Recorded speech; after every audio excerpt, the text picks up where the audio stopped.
Hello everyone! Welcome to Subic Truck TV. Ito po, inspection day ng AIA ha. And then September 9 ngayon.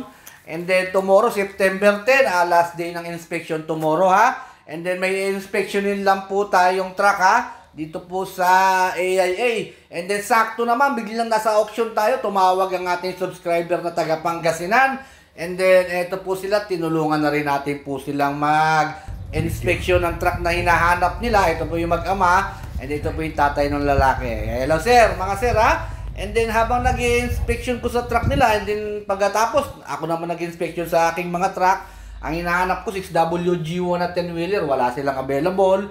And then syempre, yung ELF naman na 10 feet ng isang subscriber natin, tinignan natin yung 4 na piraso. Okay naman, alright pa. And then bigla na lang tumawag sa ating subscriber naman natin na bibili ng 6M70 na 10-wheeler wing ba na double AGR, and then original molye, and double differential din. And then nabitin po ako sa pag-inspection, biglang may tumawag ha.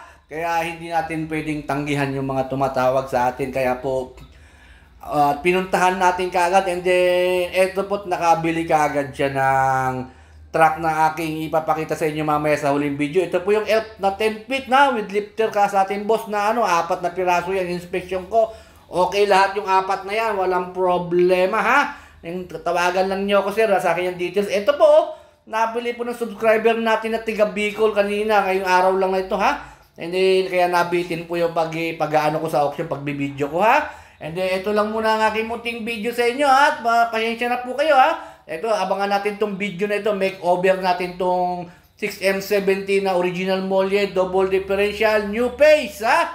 And then thank you very much po sa mga nanonood ng Subic Truck TV. Nabiting kayo sa auction. Medyo pasensya na kayo ha. Hindi ako gano'n nakapag-vlog sa auction ha. Maraming salamat po sa nanonood ng Subic Truck TV. And then thank you rin kay sir ha, sa Bicol ha. Ito po, nabili nyo truck. Babantayan po natin itong truck ninyo. Papakita ko po sa inyo to. I-update ko po kayo sa truck na inyo pong nabili dito sa Subic, sa pagka-guide po ni Subic Truck TV ha. And then, thank you very much po again. Maraming salamat po. Ayan po muna ang video natin.